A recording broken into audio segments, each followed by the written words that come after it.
Сәлеметсіздер ме 9 сынып оқушылары, бұл видеода екінші тоқсаннан алгебра пәні бойынша бір жоба жұмысы көрсетілетін болады. Тапсырмалар 3 есептен тұрады да, бірақ екінші есептің өзі 2 тапсырмадан тұрады. Бірінші есепке тоқталатын болсақ, бізде мынандай тізбек берілген. Геометриялық прогрессияның 5-ші мүшесін табу керек.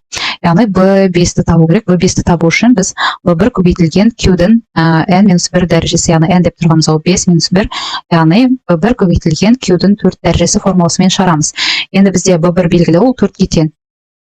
b1 4-ге тең, ал q-ді табу үшін біз екінші мүшені сол бірінші мүшеге бөлеміз, яғни q дегеніміз ол 2-ден 1 болып тұр.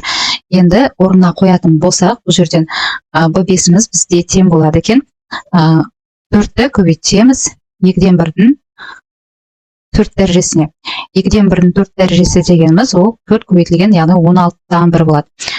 16 мен 4 қысқарады, сонда бізде 4-ден 1 шығады екен.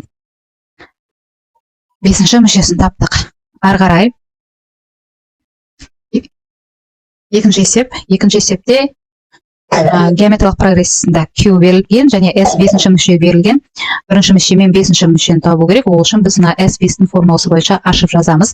s5-ті жазу үшін, яғни біз b1 көбейтілген формуласын жазалайық. q-дің 5 дәрежесі азайтылған 1 бөлімінде q азайтылған 1. Енді s5-дің орнына мәнін қоямыз. s5 деп тұрғанымыз минус 305.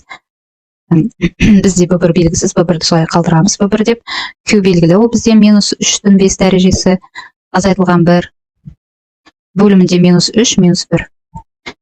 Так, енді осыларды ықшамдап жазылайық. Минус 305 тең болады b1 көбейтілген минус 3-дің 5 дәрежесі дегеніміз, яғни ол минус 243 болады. 81 3-ке көбейтілген минус 243 минус 1 бөлімі минус 4 болады. Минус 305-тен минус 4 болып қала берсін, b1 көбейтілген минус 244 болады.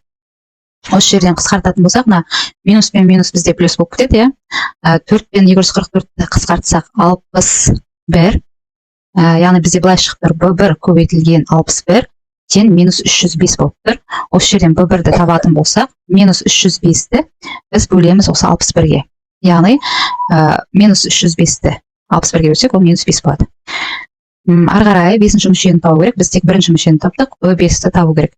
b5-дің формуласы бойынша ол b1 көбейтілген q-дің 4 дәрежесі. Яғни b5 тең болады, b1 деп тұрғанымыз минус 5 таптық, q деп тұрғанымыз бастапқыдан белгілі минус 3-дің 4 дәрежесі. Тең болады минус 5 көбейтілген, минустың жұп дәрежесі плюс болып кетеді. Минус 5-ті 81-ге көбейтеміз, сонда минус 405 шығады екен.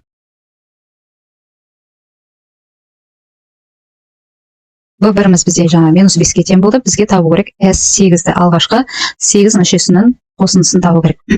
Ол бізде екінші тапсырмасы. s8-дің бірінші формуласын жазылатын болсақ, ол бізде бірден жаза берейік, жарайды. Минус 5 көбейтілген минус 3-дің 8 дәрежесінен азайтамыз 1-ді және минус 3, минус 1. Ары қарай шығарамыз. Онда минус 5 болып қала береді. Бөлімі минус 4. Минус 3-дің 8 дәрежесі дегеніміз ол 10 сан болады. Минус 3-дің 8 дәрежесі 6561 шығады. Одан 1-ді азайтамыз. Тең болады минус 5. 6561-ден 1-ді азайтып тастасақ, 6560 шығады. Бөлінген 4. Осы 6560 пен 4-ті қысқартамыз. 6560 пен 4-ті қысқартатын болсақ, 1640 шығады. 1640 пен минус 5-дің көбейтіндісі 8200 шығады екен. Ары қарай. Шексіз кеңмелі геометриялық прогрессияның қосындысының мәнін табыңыз дейді. Бұл жерде s тең болады b1 бөлінген 1 минус q деген формуланы қолданамыз. Бізде b1 ол белгілі 10-ға тең, ал q-іміз, яғни екінші мүшені 1-ді 10-ға бөлеміз, яғни 0,1 болады. Енді орындарына қоятын болсақ, s тең болады 10-ды бөлеміз 1 азайтылған 10-нан 1-ге. 10-ды бөлеміз, бөлімінде ол 10-нан 9 болады. Сонда 10 бөлінген 10-нан 9, ол дегеніміз 10 көбейтілген 9-дан 10 болып кетеді. Сонда алымы деген 9-дан 100 болады. 9-дан 100 дегеніміз ол 11,9-тан 1 болады. Назарларыңызға рахмет. Осымен екінші нұсқаны талдау аяқталды.